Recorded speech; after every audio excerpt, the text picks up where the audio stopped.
Alright, as always, you can go to YouTube channel My Medical Nightmare and see 40 plus hours video on everything that happened to me. Alright, quoting from the 10 Commandments. The first commandment, thou shalt have no other gods before me. And one unfortunate side effect of UAB, University of Alabama at Birmingham's $450 million buyout of 5 St. Vincent's affiliated hospitals around the Birmingham, Alabama area is that what were once strictly Christian chapels in the hospital buildings will be stripped of their Catholic and Christian imagery and will be converted to what are called Interfaith chapels. And what this means is that where once the space was dedicated solely to Christianity, now Muslims, Buddhists, Hindus, pagans, New Age practitioners, and peoples of all faith will be able to worship side by side in the same facility. And and back in the 1980s and 90s, we used to call this part of the New Age movement. This is technically a pagan setup. You put the idols of the various gods that people worship side by side and invite everybody into the same space. And I believe that this practice is not only against Christian traditions, but perhaps it violates the religious doctrine of other religions as well.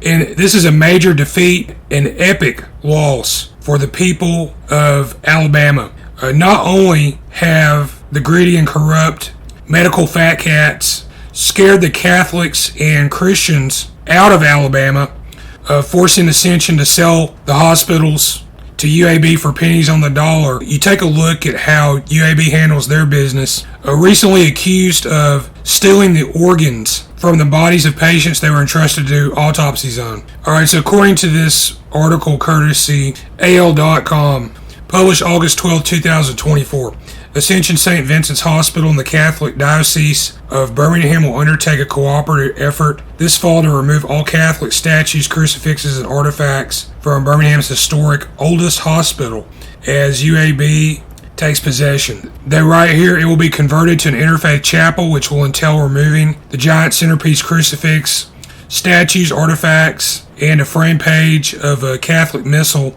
that dates to the 1500s. And I think as well the Catholic Church should have emphasized to a greater degree the importance of the Christian tradition of these chapels. This is a huge loss for the people of Alabama. This is my December 2nd, 2024 call to University of Alabama at Birmingham, UAB President Dr. Ray Watts. Worth noting, Dr. Watts completed a neurology residency, medical internship, and clinical fellowships at Harvard Medical School and Massachusetts General Hospital, and he had many appointments related to neurology over the years at the university. And please go watch my videos on my visits and interaction trying to approach UAB about medical treatment.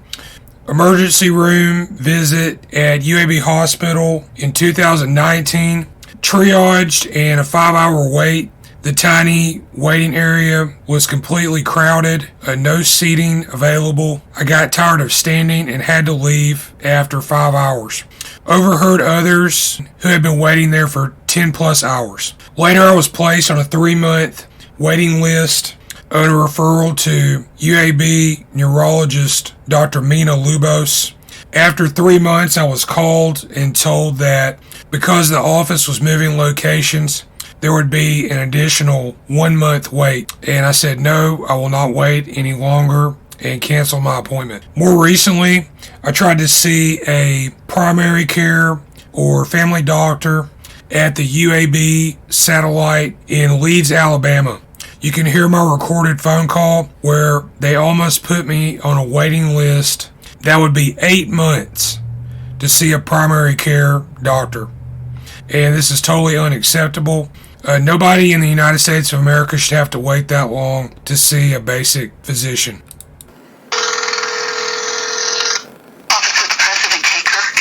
Hi, yes, I'd like to leave a message for President Watt.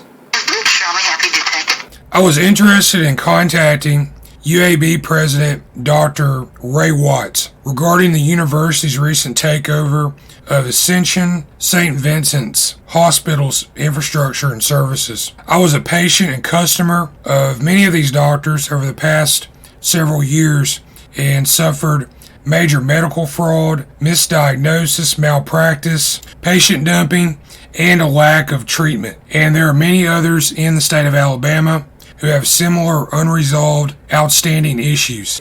Dr. Watts may be interested in my case.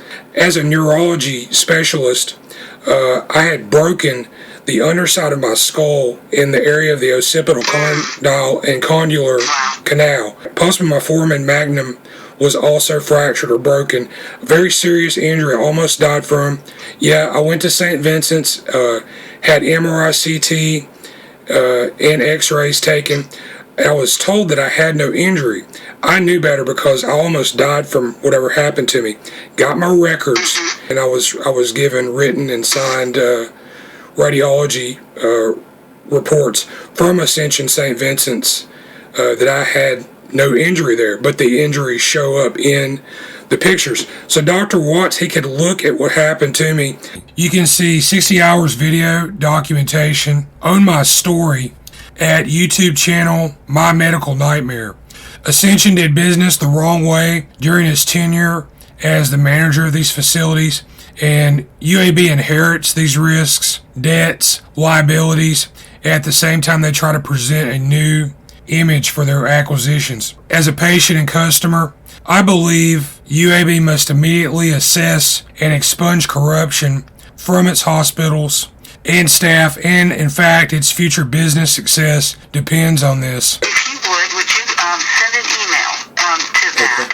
Take your time. It's at president@uab.edu, and there you can spell out every concern you have and what you think he needs to know, and then we can make sure it gets to him and other proper authorities. Okay, thank you very much, because this is a very serious matter. Okay, thank you. And I'll watch for your email. Between 2018 and 2019, I was an emergency department patient at Ascension St. Vincent's East Hospital in Birmingham, Alabama. I believe I had broken my neck. I had an x-ray, 2 CT scans, and later an MRI looked at by Ascension St. Vincent's doctors. Each time they had told me I had no injuries in this area, I knew their diagnosis was an error as my condition worsened.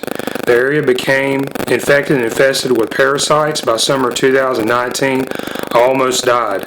I obtained my medical records from your hospital along with the x-ray, CT, MRI, imagery, and discovered the truth of my injury. I had broken bone in the underside of my skull in the area of the condylar canal and occipital condyle. How the doctors could have missed such a large and serious injury over multiple hospital visits is inexcusable. I believe some element of organized corruption may exist in this hospital. I believe I may have been a victim of patient dumping in the course of my seeking treatment, which is a violation of emtala, EMTALA. When I told medical staff associated with Ascension about my discovery that I had been misdiagnosed repeatedly, I was personally attacked and my psychological state was challenged, and this is reflected in medical records I obtained later. I could not obtain proper treatment or diagnosis for this injury because doctors and nurses that I would subsequently have encounters with would only entertain what the erroneous Ascension ER findings were. My mother, who was a nurse for 20 years, had the misfortune of working in an Ascension hospital. When I questioned my MRI findings involving St. Vincent's Ambulatory Healthcare Network LLC and Dr. Michael Brandt Ruff, MD, radiologist, in March 2019. My mother, who was a nurse for 20 years and worked in the Ascension Hospital, she was terminated from her job there around the same time.